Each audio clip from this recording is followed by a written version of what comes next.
Senja turun perlahan di Dusun Waringin, wilayah terpencil di lereng pegunungan. Rumah-rumah panggung dari kayu nangka berdiri berjauhan, dikelilingi bambu tua dan pepohonan besar. Suasana selalu redup, seolah matahari enggan menatap tempat itu lebih lama. Di salah satu rumah, tinggal Darmawan bersama istrinya Sarsih dan putri kecil mereka Lelana. Hidup mereka sederhana. Hari-hari hanya diwarnai suara jangkrik, lolongan anjing malam, dan desir angin dingin dari hutan. Tak jauh dari sana, Ratna duduk bersila di kamar gelap. Satu-satunya cahaya berasal dari lampu minyak kecil. Ia sepupu Darmawan, tinggal sendirian di rumah tua peninggalan keluarganya. Dulu mereka sangat dekat. Masa kecil mereka dihabiskan bermain di sungai kecil dan ladang belakang rumah. Rasa suka itu tumbuh pelan tanpa pernah ia ucapkan. Segalanya runtuh sejak Darmawan memilih Sarsih sebagai istri. Ratna hanya tersenyum saat kabar itu sampai, tapi hatinya seperti disayat dari dalam. Sejak saat itu, ia menjauh dari siapapun. Ia menolak undangan kenduri. Ia tak lagi ikut berjualan di pasar. Banyak yang berbisik, tapi tak ada yang berani menegur. Nama Ratna hanya disebut dengan helaan napas pelan. Suatu malam, Ratna terbangun dari tidur. Tubuhnya basah oleh keringat. Dalam mimpinya, ia melihat Darmawan berlutut di tanah merah. Di belakangnya berdiri sosok tinggi gelap dengan tangan panjang yang menempel di pundaknya. Sarsih dan Lelana tampak jauh di belakang, memanggil tanpa suara. Ratna ingat mimpi itu terlalu jelas, seakan ia ikut berdiri di dalamnya. Malam itu, keinginannya berubah wujud. Ia tidak lagi hanya merindukan Darmawan. Ia ingin menghancurkan apapun yang menghalangi. Dalam benaknya, hanya ada satu penyebab, Sarsih dan anak itu. Rasa cemburu yang terkubur lama berubah menjadi bara yang mendorongnya melangkah. Bibirnya mulai menyebut nama-nama yang tak biasa keluar dari mulut manusia waras. Saat fajar muncul, Ratna berjalan ke sungai kecil di belakang rumah. Ia membawa kendi tanah liat dan sehelai kain putih. Ia mencuci wajah tanpa berani menatap airnya. Seekor burung gagak bertengger di batang mati tak jauh dari sana. Suaranya parau, seperti pertanda yang tak bersahabat. Ratna berhenti sejenak dan mendongak. Ia mengangkat kendi itu perlahan. Bibirnya bergetar, menyebut kata-kata yang tak pernah diajarkan dalam doa manapun. Itulah hari pertama langkah yang akan menyeret banyak jiwa. Dan sejak saat itu, arah takdir mulai bergerak diam-diam tanpa ada yang sadar. Pagi di Dusun Waringin tidak pernah benar-benar cerah. Matahari sering tertutup kabut tipis yang menggantung di antara pepohonan. Udara lembab membuat napas seolah berat ditarik. Di rumah panggungnya, Sarsih sedang menyiapkan sarapan. Tangannya cekatan mengiris daun singkong dan meracik bumbu. Sesekali ia menoleh ke arah Lelana yang duduk di lantai. Ki memainkan biji-bijian dari kain kecil. Darmawan baru pulang dari sumur belakang. Ia membawa ember berisi air dingin. Wajahnya tampak lebih pucat dari biasanya, dan geraknya sedikit lamban.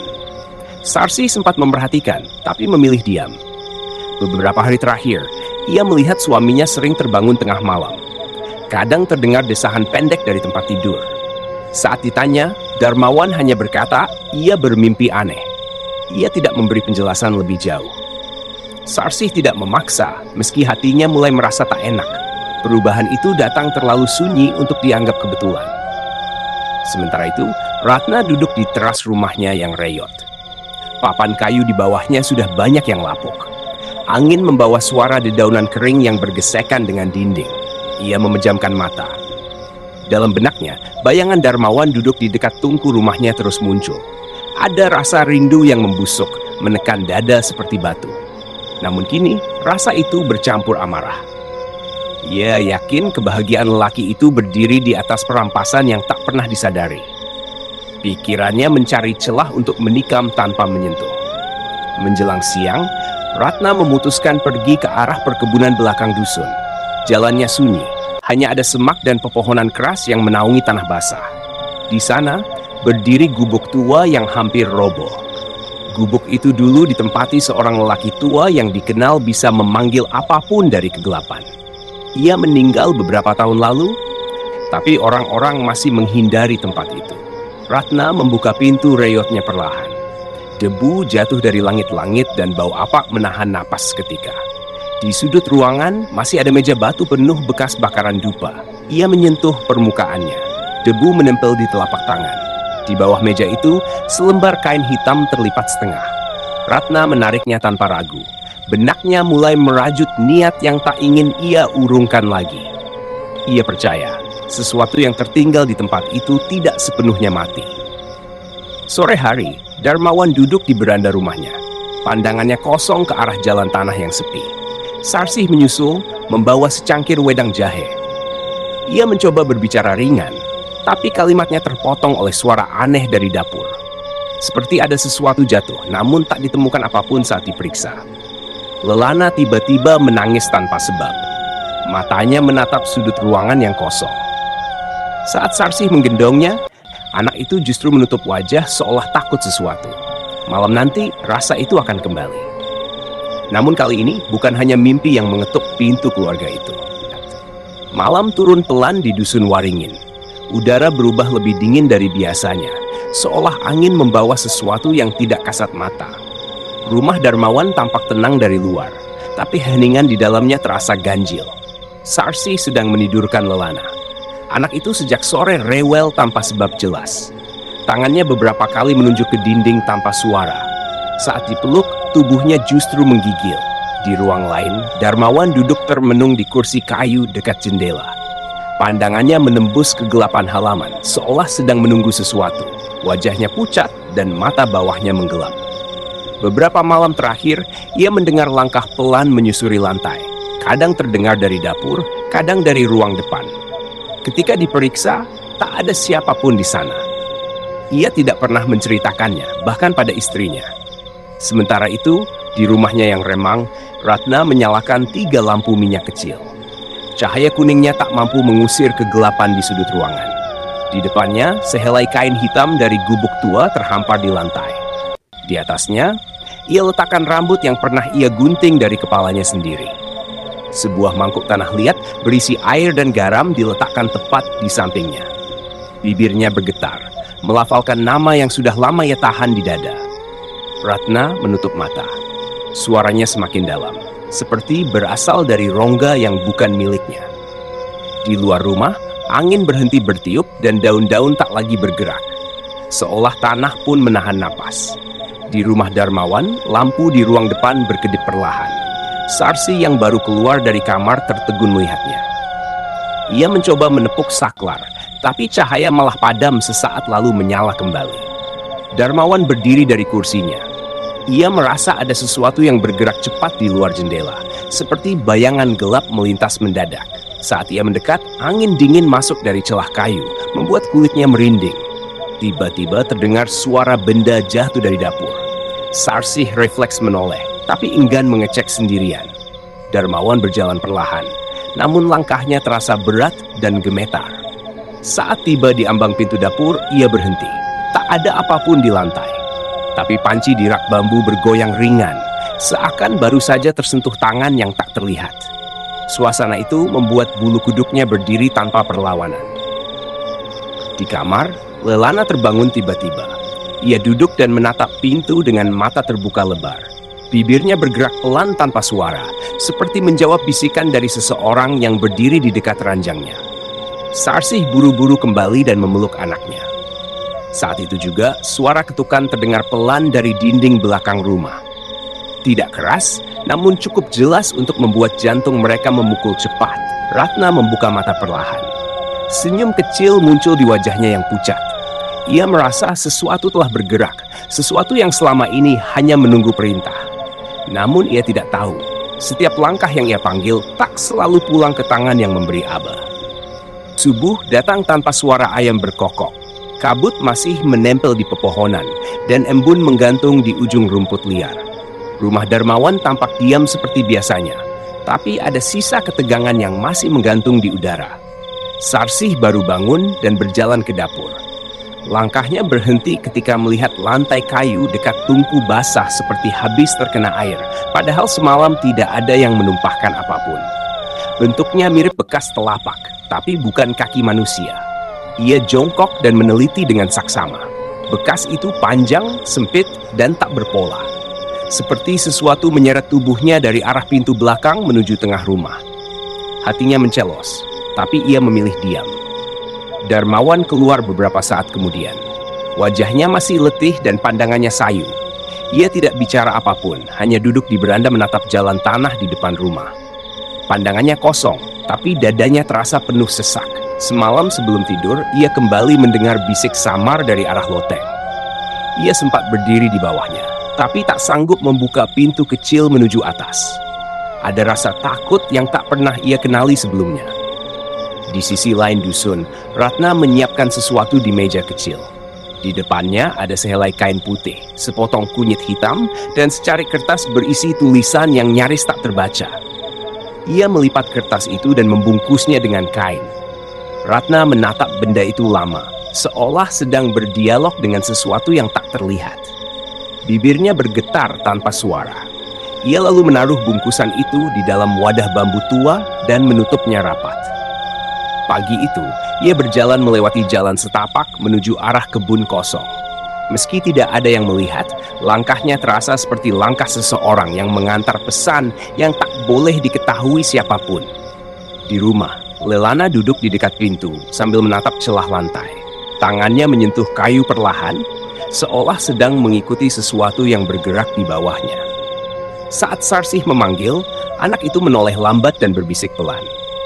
"Ada yang manggil tadi," dari bawah. Sarsih terdiam. Ia mendekap anaknya tanpa bertanya lebih jauh. Dalam hatinya, rasa takut mulai tumbuh seperti akar kecil yang merambat diam-diam.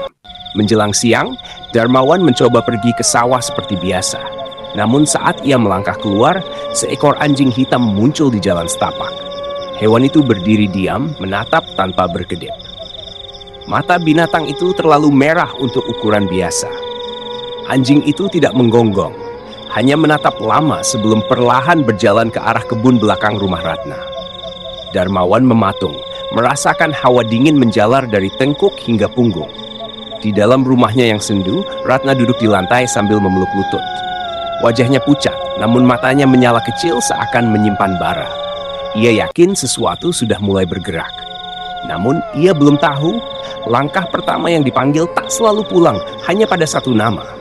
Kadang ia membawa sesuatu untuk dibagi pada yang tak meminta. Sore menjelang tanpa suara angin. Langit di atas dusun Waringin menggantung seperti kain kusam yang terlalu berat untuk jatuh. Udara diam, namun terasa seolah sedang mengawasi. Darmawan duduk di ruang tengah dengan kepala menunduk.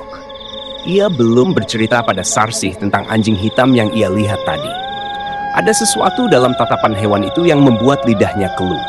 Setiap kali ia mencoba mengingat, belakang kepalanya berdenyut. Lelana tidur di kamar, tapi wajahnya tampak resah. Napasnya pendek dan sesekali ia menggertakkan gigi. Di ujung tempat tidur, guling jatuh tanpa suara, seperti disingkirkan oleh tangan yang tak terlihat. Sarsih sedang menumbuk bumbu di dapur ketika angin kecil berembus masuk lewat jendela. Tapi jendela itu tertutup rapat, rambutnya tersibak sedikit, dan kulit lengannya merinding tanpa sebab. Dari arah loteng terdengar bunyi seret pelan. Tidak keras, namun cukup untuk membuatnya berhenti menumbuk. Ia menatap langit-langit, lalu menelan ludah perlahan. Di rumahnya, Ratna membakar kemenyan kecil. Asapnya bergerak lambat, membentuk garis samar yang meliuk ke sudut ruangan. Di depannya tergeletak mangkuk tanah liat berisi air yang mulai berubah keruh. Ia menutup mata dan menyebut nama Darmawan tanpa suara. Hanya bibirnya yang bergerak, dan udara di sekitarnya berdesir seperti merespons panggilan itu. Beberapa saat kemudian, Darmawan tiba-tiba merasakan udara di ruang tengah berubah dingin. Ujung jarinya mati rasa, dan ada desir kecil di telinganya. Bukan suara manusia, tapi seperti tarikan napas yang sangat dekat. Ia menoleh cepat, tapi tak ada siapapun. Saat ia berdiri dan melangkah sekali, lantai di depannya terdengar seperti diinjak sesuatu.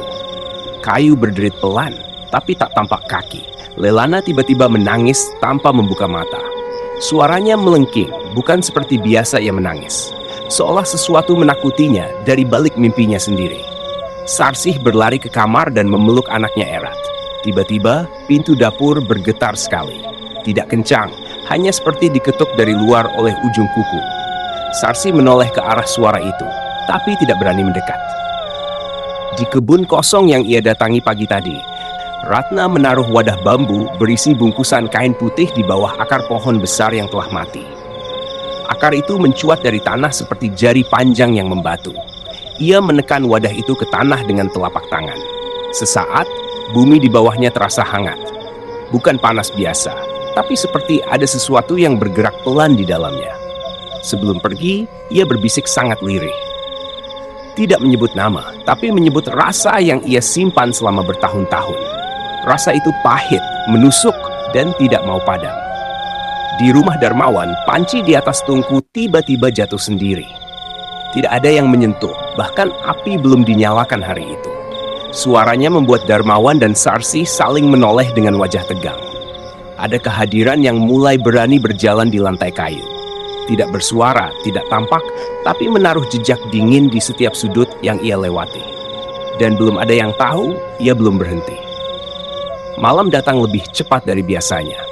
Langit tidak sepenuhnya gelap, tapi cahaya senja seolah ditelan lebih dulu sebelum waktunya. Udara seperti menggulung pelan dari tanah, bukan dari langit. Darmawan duduk di dekat pintu sambil menatap lantai. Entah sejak kapan, ia merasa rumah itu tidak lagi hanya ditempati oleh mereka. Kadang ia merasa ada yang berjalan mengikuti dari belakang, tapi berhenti saat ia menoleh. Sarsih menidurkan Lelana lebih awal. Anak itu sejak sore tak banyak bicara. Ia hanya memeluk bantal dan menatap sudut kamar, seolah ada yang berdiri di sana. Saat dipanggil, ia menjawab pendek dan pelan. Setelah memastikan kamar terkunci, Sarsih kembali ke ruang depan. Langkahnya tertahan ketika melihat sapu lidi jatuh sendiri dari dinding. Tidak keras, tapi jelas tidak disentuh siapapun. Ia memungutnya dengan tangan gemetar, lalu meletaknya kembali. Kali ini, sapu itu diam tanpa suara. Tapi suasana seolah sedang menunggu sesuatu. Di sisi lain dusun, Ratna duduk dekat jendela rumahnya. Malam itu, ia tidak menyalakan lampu minyak. Hanya cahaya bulan samar yang ikut masuk ke dalam ruangan. Ia membawa mangkuk tanah liat yang tadi siang ia gunakan. Airnya kini menghitam dan berbau tanah basah. Di permukaan, ada gelembung kecil yang muncul perlahan dan pecah tanpa suara.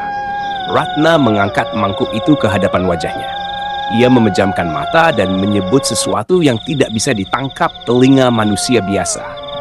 Setelah itu, ia meniup permukaan airnya sekali. Di rumah Darmawan, gantungan kunci di dinding bergerak sedikit. Tidak bergoyang keras, hanya seperti disentuh ujung rambut. Darmawan terdiam dan menahan napas.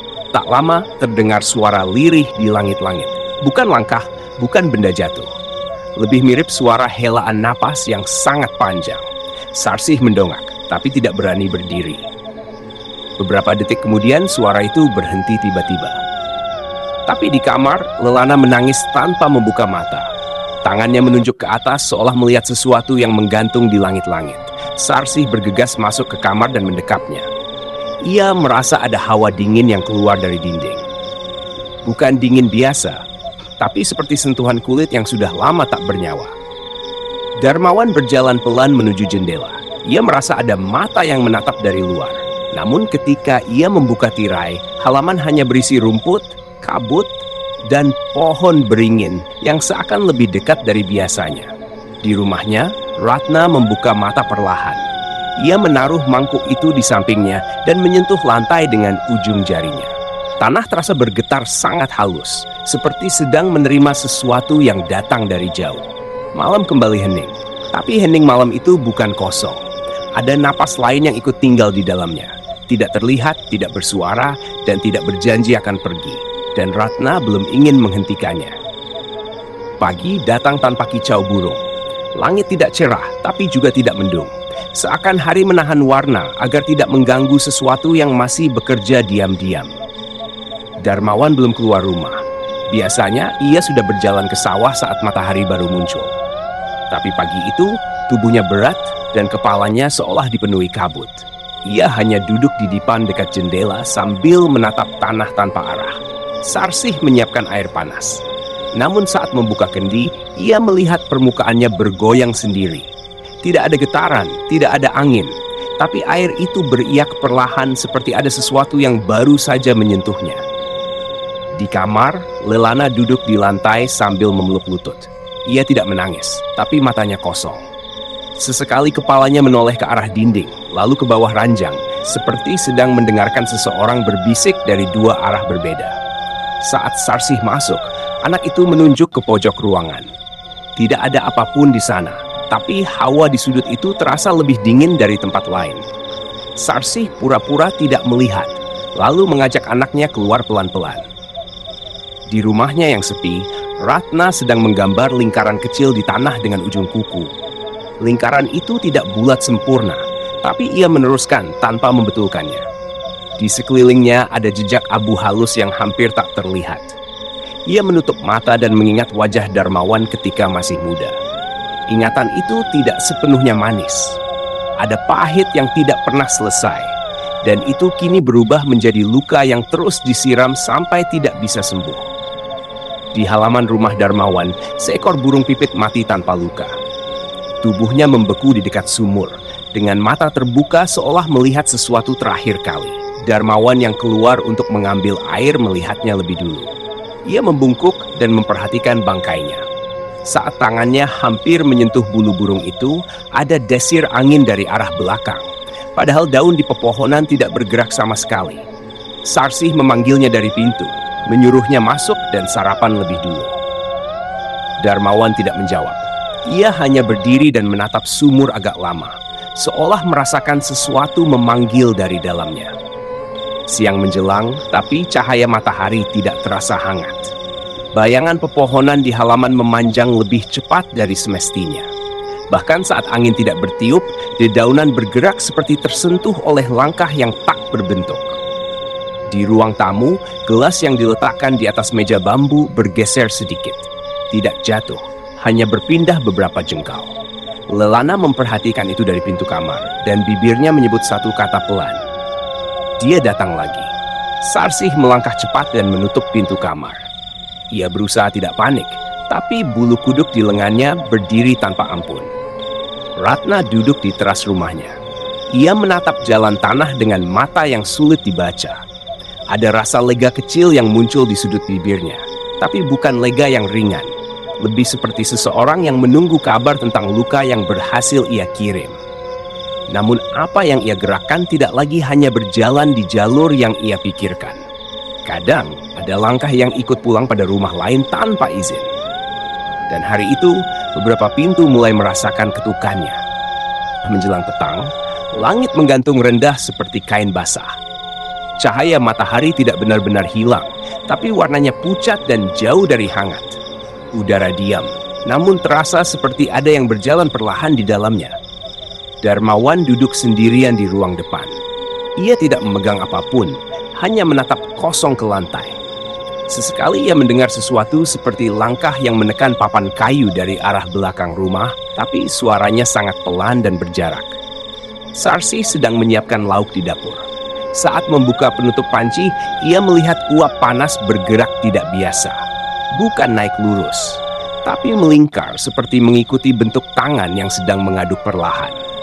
Ia menutup kembali panci itu tanpa bicara. Lelana duduk di dekat pintu kamar sambil menggenggam boneka kain lusuh. Boneka itu bukan miliknya, dan tidak ada seorang pun yang tahu kapan benda itu muncul.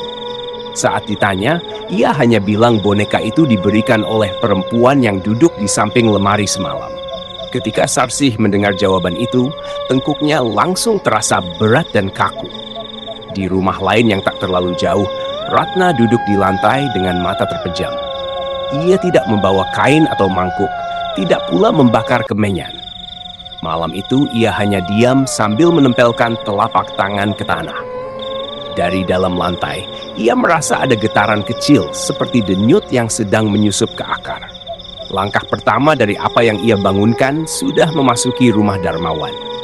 Tapi ada sesuatu yang bergerak lebih cepat dari rencana yang ia buat. Menjelang maghrib, tiba-tiba pintu belakang rumah Darmawan terdengar berdecit.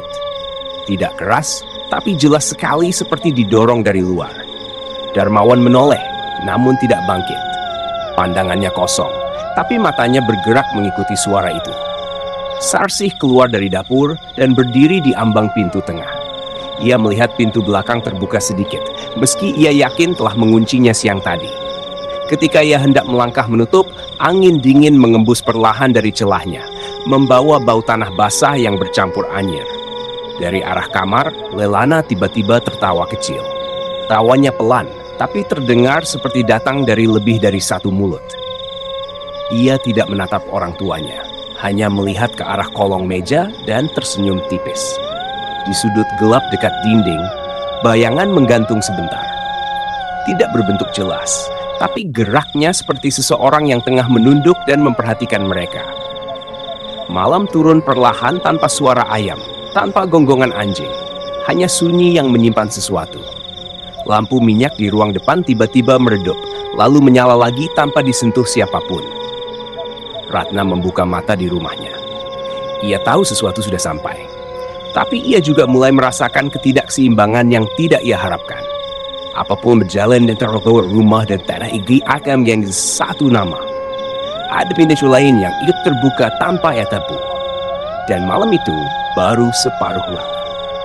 Malam merambat tanpa suara serangga. Langit tidak hitam pekat, tapi abu tua yang menggantung diam di atas atap rumah. Di dalam, udara terasa padat seperti sedang menahan sesuatu agar tidak menguar. Darmawan duduk memandangi pintu kamar yang tertutup. Ia tidak berusaha tidur, tidak pula bicara. Pandangannya kosong, namun dadanya terasa sesak seakan ada sesuatu yang berdiri di belakang punggungnya sejak tadi. Ia tidak menoleh, tapi lehernya kaku seperti ditahan jemari yang tak kelihatan. Sarsih mematikan lampu dapur, lalu berjalan pelan ke ruang tengah. Saat hendak mengambil kendi, ia berhenti mendadak. Di lantai ada bekas telapak kecil yang basah. Bentuknya bukan kaki manusia, bukan pula kaki hewan. Jejak itu memanjang seperti tangan kurus yang merayap. Ia mundur tanpa bersuara, lalu menutup pintu dapur perlahan. Nafasnya bergetar, tapi ia berusaha tidak membuat bunyi. Di ujung lorong, terdengar seperti sapuan kain yang diseret. Lelana tidak tidur. Ia duduk di atas kasur dengan mata terbuka, menatap pojok langit-langit seolah ada sesuatu yang menggantung di sana. Boneka lusuh yang ia pegang tadi sudah tidak ada di sampingnya. Saat Sarsih mengintip dari celah pintu, anak itu berkata tanpa menoleh. Dia bilang mau ngajak jalan-jalan, tapi bukan sekarang. Kata-kata itu membuat bulu roma Sarsih meremang sampai ke punggung. Ia menutup pintu kembali dan menahan tangis. Di rumahnya, Ratna berjalan mondar-mandir tanpa lampu. Pipinya pucat, tapi matanya menyimpan kegelisahan yang tak bisa ia lepaskan. Ia merasa sesuatu bergerak lebih cepat dari yang ia inginkan. Nama Darmawan memang ia panggil, tapi ada pintu yang ikut terbuka untuk rumah lain. Ratna mengambil kain hitam yang tergantung di dinding, lalu meremasnya erat. Bibirnya bergerak membaca sesuatu tanpa suara. Namun kali ini, tanah di bawah kakinya tidak merespons seperti sebelumnya. Udara di sekelilingnya justru terasa dingin seperti air kubur. Di rumah Darmawan, suara dari loteng terdengar seperti ada benda berat diseret pelan. Sarsih menatap ke atas tanpa berani bicara. Darmawan berdiri dengan susah payah, lalu menyalakan lampu dekat tangga kecil ke loteng. Lampunya meredup 2 kali sebelum mati mendadak. Tak lama setelah itu, dari belakang pintu dapur terdengar dentuman pelan, seperti seseorang menjatuhkan batu ke lantai kayu. Tidak keras, tapi cukup dalam untuk membuat dada ikut berdenyut. Darmawan mencoba memanggil anaknya dari luar kamar, tapi suaranya tercekat seperti ada tali yang menahan tenggorokannya. Saat pintu kamar terbuka sedikit, Lelana sedang berdiri menghadap jendela. Jendela itu tertutup rapat, tapi tirainya bergerak pelan seperti ada angin lewat dari dalam kaca.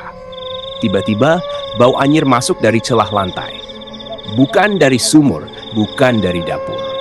Bau itu seperti datang dari dasar tanah yang dibuka paksa. Darmawan menahan napas, tapi pusing langsung menyerangnya.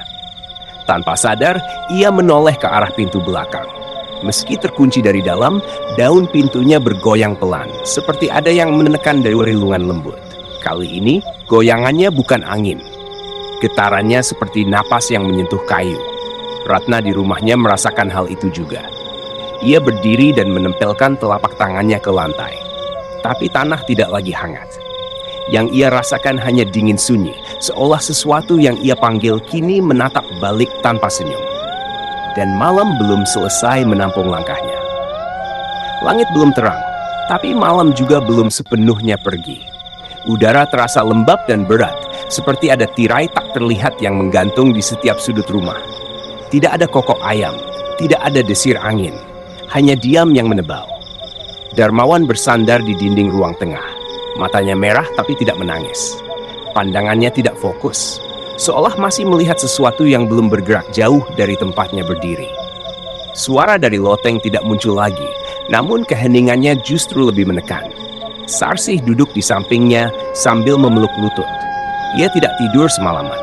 Setiap kali memejamkan mata, terdengar suara yang menyusup ke telinganya dari arah lantai. Bukan bisikan manusia, tapi seperti gigi yang bergesekan pelan dengan tanah basah. Lelana berdiam di kamar. Ia duduk menghadap dinding. Rambutnya menutupi wajah. Boneka yang semalam hilang kini berada di pangkuannya lagi. Namun ada tanah menempel di kainnya. Tidak ada yang menanyakan dari mana ia mendapatkannya kembali. Saat Sarsih mendekat, anak itu berkata lirih tanpa menoleh. Dia belum selesai. Di rumah lain, Ratna menatap tangan sendiri. Kukunya kotor tanah dan ada garis merah tipis di pergelangannya. Ia tidak ingat kapan itu terjadi.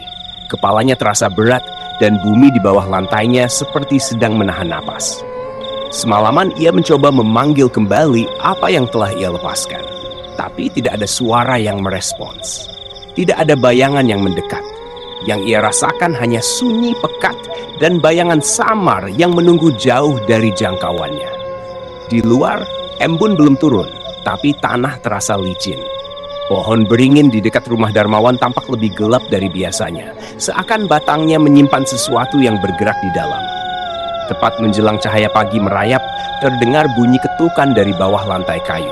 Pelan, berirama, seperti jari-jari panjang mengetuk 3 kali, berhenti, lalu mengulang lebih lambat. Darmawan memejamkan mata dan menahan napas. Dari arah dapur, kendi air bergeser sendiri hingga hampir jatuh. Tanpa sentuhan, tanpa angin, Sarsih hanya bisa menatap tanpa beranjak. Di tengkuknya rasa dingin merambat pelan seperti cairan yang menetes dalam jalur urat. Di kamar, Lelana berdiri menghadap pintu. Ia membuka mulut, tapi yang keluar bukan kata, hanya tarikan napas panjang yang bukan miliknya sendiri. Di sudut bibirnya ada senyum tipis yang tidak pernah ia pelajari. Ratna akhirnya keluar rumah dengan langkah tak terarah.